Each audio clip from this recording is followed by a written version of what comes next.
Hello and welcome back, everyone, for the next session in LEAP 2026. In this session, we're going to be looking at navigating the great wealth transfer through emerging technologies. We want to know a little bit more about what that is all about, what it entails, some of the challenges associated with it, and how some of these emerging technologies and newer agentic experiences that we've sort of touched upon in prior conversations today would enable us to navigate that particular landscape and the wealth transfer. So with me here is Nicholas Zeman.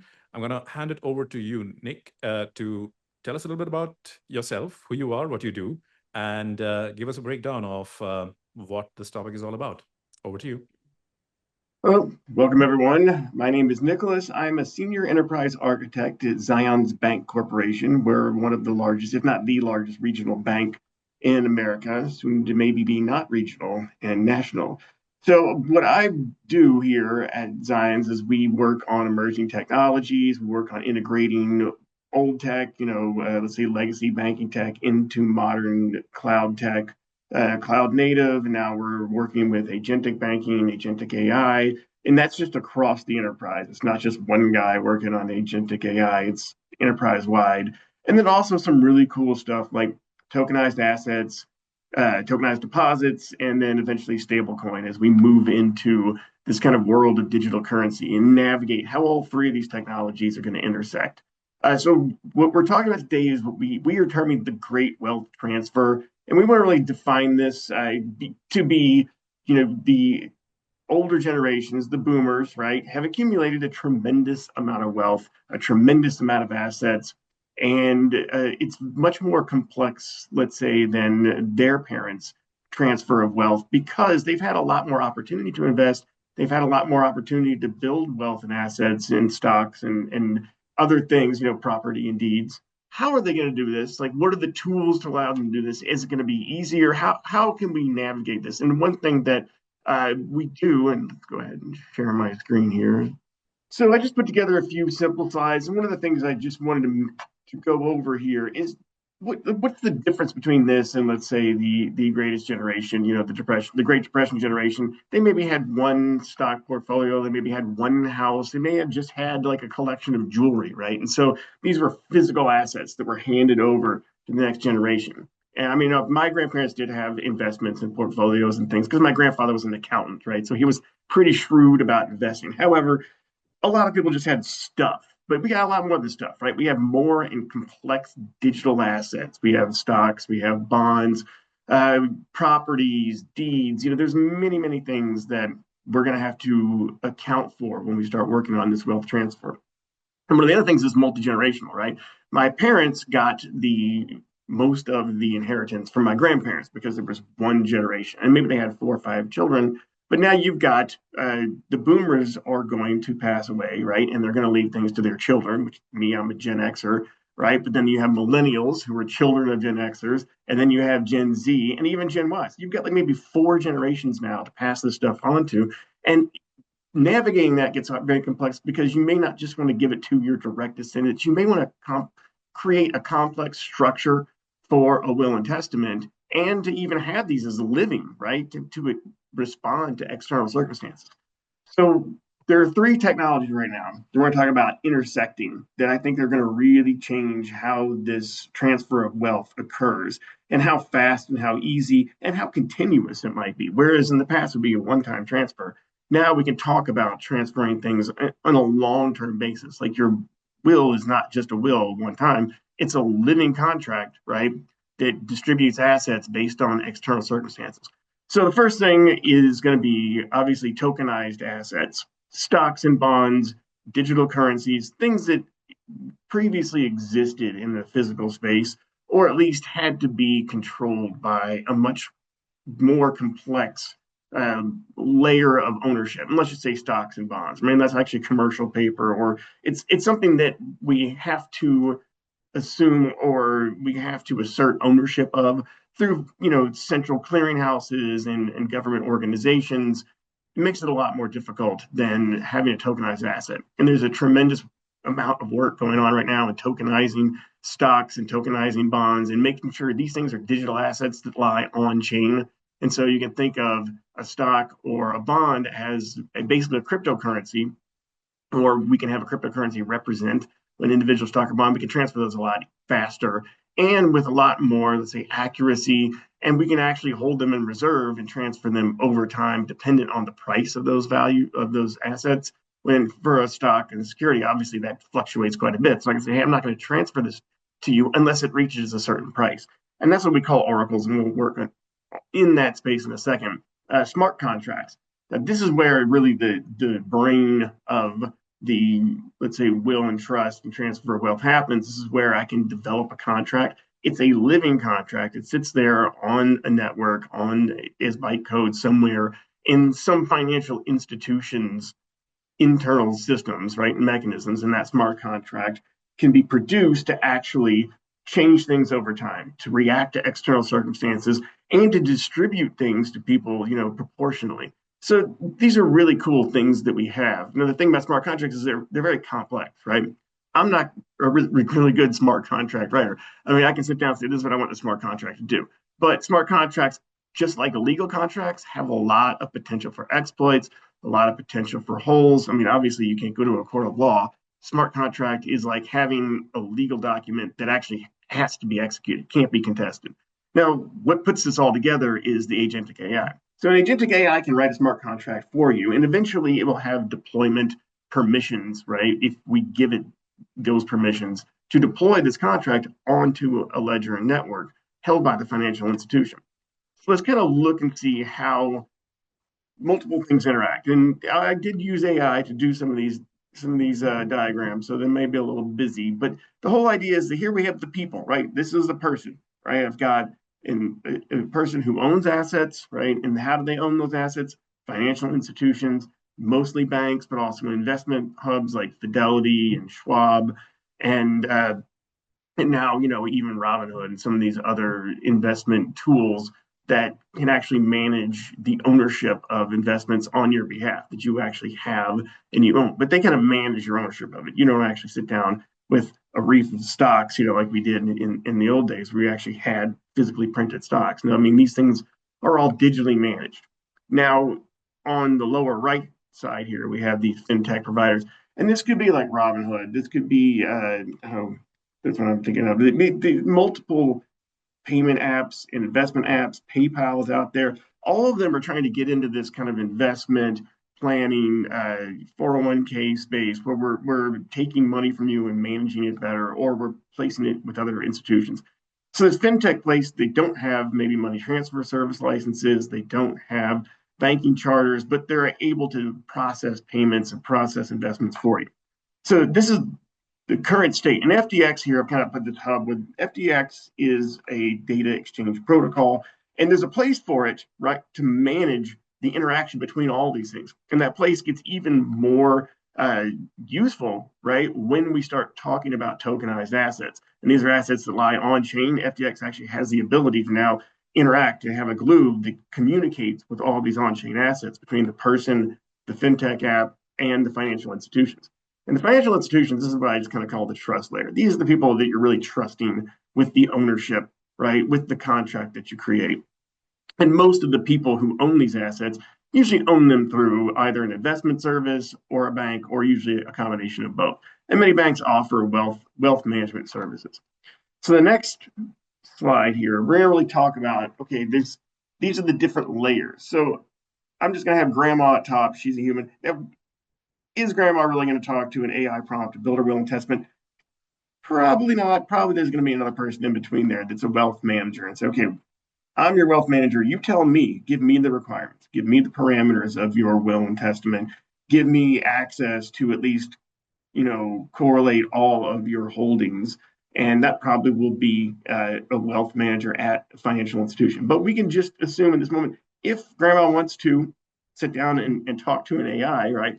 Talk to an agentic AI that is sponsored by the bank, right? That is produced by the bank. She has a layer of trust with that bank. And I think that's the important thing to mention is the trust here, because most people are not going to go out to use a fintech app, not in the boomer generation. My mother is not going to go to a fintech app, right? And say, okay, well, here's my last will and testament and just figure it out for me. No, actually, what's going to happen is my mother's going to go to the bank and they're going to talk to this agentic layer. So there's probably going to be a person in between there. But further on down the line, further generations, I might totally trust an agent to do this for me, right? Because an agent is really, as I see it, kind of a mini robot that's assigned to me that then talks to the big hive mind, which is the LLM. And that's all sponsored in a container, right, that allows it to execute things to the bank and the financial institution. And that's when we get to this bank layer. And the bank layer here is now this other form of technology that we're really working on. Like every bank, every financial service institution, from financial investment services like Fidelity, let's say, or banks like Zions or Chase, everyone right now is trying to figure out a way to tokenize everything, right? We're all building our own financial blockchains. For a bank, it might be tokenized deposits, but eventually it'll be tokenized stocks, tokenized assets. And then outside of that, we have stablecoin, which is essentially the decentralized bank digital currency that's not being produced by the US government. Eventually, someday, we may have a CBDC. There's a lot of political discussion about that, but one way or the other, we're going to have a centralized currency. Right now, it's USDC run by Circle. That seems to be what everyone is settling on as the default coin, digital dollar that we're just going to be able to trust has a one-to-one ratio with the actual fiat currency dollar. All right, so we're building networks, and these networks are all blockchain-based networks. They're all going to run smart contracts. They're all going to be interactable, right, with that smart contract. So once I create a wealth transfer contract, and I can create several of these, I can then have it push that contract to the bank layer, right? And this is the institution you trust. So any bank that you're pushing this to is going to execute this, or at least have it sitting on their network. And then it gets executed. And you can see the output layer in the bottom. You've got children, grandchildren, great grandchildren. Now, one thing that I don't have in this diagram that got lost in the shuffle here is the fact that these contracts can react and have input from external sources. They're called oracles and smart contracts.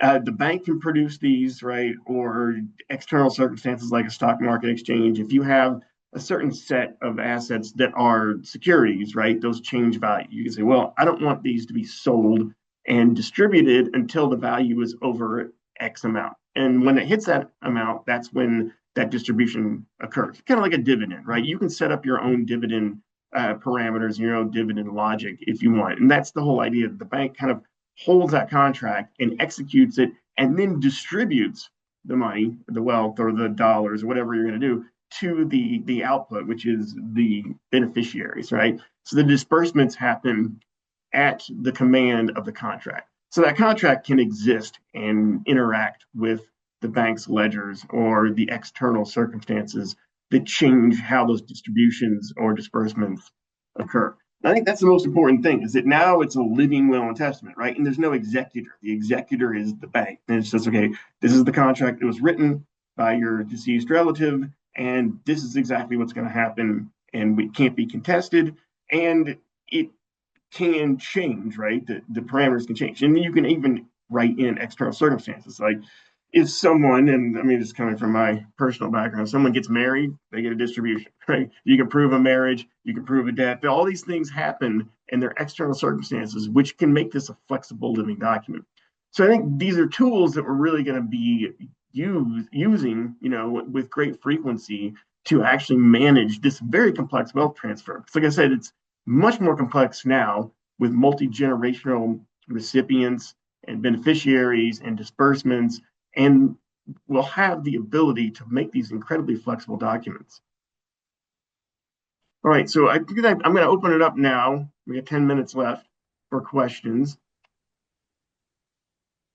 Great. Yeah, please feel free, folks, to have your questions in. I'm quite curious, Nick, when it comes to the tokenization aspect, could you re-emphasize why tokenization is quite important in this sort of journey? Like, why is that such a critical element that people are pursuing that? Because you can track the ownership and you can transfer that ownership instantaneously with atomic settlement. So anything about this tokenized asset that you need, not just say a stock. If I accumulated a certain amount of Zion stock because I've worked here for a long time, and I say, well, look, man, right now it's not doing that great, and I might not be around for a month, right? But if I can tie that tokenization, that is a token which is tied to the actual security. Then I say, okay, when that hits 68, I want you to take 30% of that, sell it, and distribute it. That's really hard to do, right? If it's not tokenized. Then I have to send a lawyer a request and an accountant, right? So I got two people in the mix, and those can be contested. I mean, there's a lot of things that can happen in between. It hits this, and someone says, okay, I need to go sell this. It could change value. So it's instantaneous. Got it. Folks, any other questions, please feel free to ask. I see David Bisak asking, how can the FI with AI agents, so financial institutions with AI agents, help asset owners manage all this complexity and understand it? I think having some way to simulate scenarios would be very, very helpful. I kind of feel that pain a little bit, but what's your take on that? Yeah, and that's one thing I didn't mention here, and I had it in my notes. Simulations for sure. I mean, here I am writing up will investment. I got three kids, eight grandkids, and maybe 16 great grandchildren. And I would like them all to receive something. So why not have the AI just build a simulation? Hey, what happens if this person graduates college? And I say when they graduate college, they get X amount of dollars. Okay, what happens if they don't? Where does the rest of it go? Yeah, you got an incredible amount of power to just build those simulations. I mean, that's what AI can do for you. And so Got I it. think, yeah, You managing the FI, the financial institution will manage that and say, okay, here's our simulator. Yep. The question that I also have around the smart contracts aspect, again, the big draw of a smart contract like this is it tends to be something that's repeatable, something that you can, if there is an established trust associated with it, it can be executed over and over again. It's likely to provide you, it is going to essentially provide you with the same outcomes and results that you're thinking about. And the results, because by virtue of being on the blockchain, would be immutable and, like you say, trackable over a period of time. Is that sort of, again, the big draw of having a smart contract sort of managing this wealth transfer across generations? Yeah, because it continues, right? I mean, if you've got four generations, there's a lot of circumstances. There may be money still sitting there that can be dependent on the actions of or the circumstances of things long after you passed, right? Long after that will is executed, it continues to execute. And certainly that happens now, but it happens with lawyers and accountants and the bank, right? All these people have to work together. Now you say, I know this is going to happen because I've written it into the code. And that's the beauty of a smart contract. Perfect. Is there, I mean, this is out of curiosity more than anything else. Is there any sort of particular way you're creating your smart contract, envisioning these being created? Because I remember the way you created smart contract on, say, the Ethereum chain was a little bit different from how you would do it in some of the others. Does it matter what you're using for this, or is the fact that the contents of the smart contract need to follow a certain standard, and that's kind of what's more essential? Yeah, I think that last part is the most important because legal contracts, right, follow a legal standard. Smart contract has to follow some type of standard. And the thing about smart contracts is now, every single network has a slightly different way of managing it. Ethereum seems to be the standard, just, smart contract implementation protocol. However, I don't know. I mean, I think that there is no standard right now, especially one that has to be audited and legal. That requires regulation. Like someone has to go in. It's just like the only reason we're doing stablecoin right now is because it's regulated, right? No one wanted to touch this until it became regulated. Smart contracts going to have to go through that same regulation and auditability, on a legal standpoint because they can be challenged. I mean, we can't just have it execute. We'll have to be able to challenge that legally or audit it. Just, I think we still have 5 minutes, by the way, folks. So keep your questions coming. I'm also curious about sort of there is a degree of complexity built into it. Obviously, if you get it right, there is significant gains and ease of what you can actually achieve here. What does the infrastructure requirement here look like? So I think you talked about some of the layers already in that sort of diagram. But if you are planning on executing this kind of smart contracts with AI agents, either developing it or executing it, like what sort of infrastructural guardrails or requirements would you need to make that happen? One thing, digital ID. Identity is going to be really important. Agentic identity, and that's a whole other sector of security and privacy. Is if you're going to let your agent deploy things on your behalf, that agent has to be monitored, audited, and you have to federate your permissions to write that into your financial infrastructure, right? I mean, that I think that's going to be really important because who's to keep a rogue AI from going in and rewriting it with your permissions? Yeah, so I mean that permissioned AI. There's a lot of people working on that right now. You federate just like you federate your ID with Google. You're going to federate certain financial permissions, and that's got to be tightly governed by the bank. I mean, just it just will have to be because you'll lose all trust, and there's probably going to be several trust incidents where we're just going to say, hey, wait a minute, I trust my bank until I don't, and then what happens if we lose all trust in finances with AI? I think just really tightly containing what it can do, what they have some human oversight.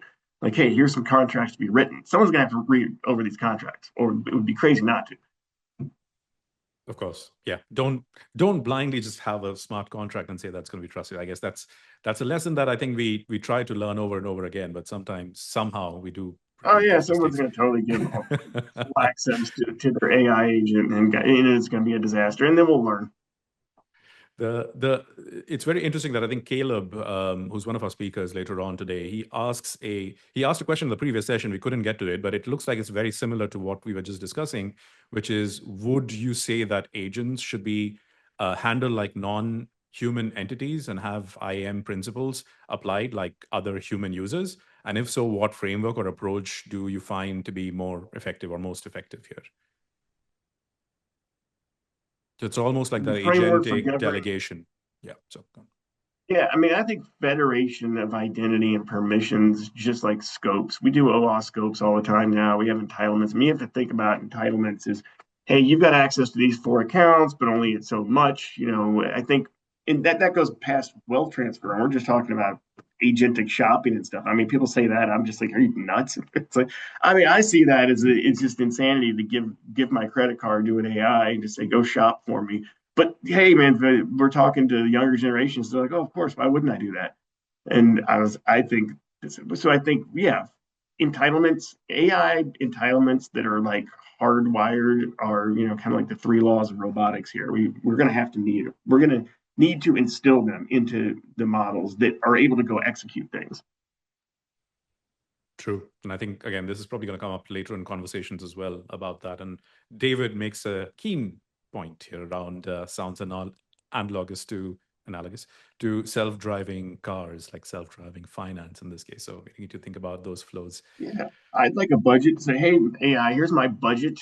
Now ping me when I'm going over it when I make a dumb purchase. Okay, that's fine. Just it's a warning system. So yeah, I mean, but yeah, having it drive my finances, that sounds scary to me. But if you really need a budget, if you want to put those constraints on yourself, uh, then I think that it's possible. Awesome. All right, folks. If there are no further questions, I think we're just about at time.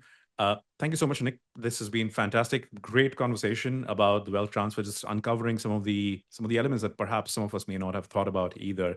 So really exciting world of tokens and smart contracts and how AI agents can potentially be on both sides. But more importantly, having the right governance is absolutely essential before you start delegating access to financial information. So thank you once again. Great session. Folks, we have about a 10-minute break right now. We'll be back at 10 past the hour. Our next session is going to be the RBFCU playbook for adopting FDX and open banking to elevate consumer experiences. You don't want to miss this one. Thank you so much. Thanks, everyone.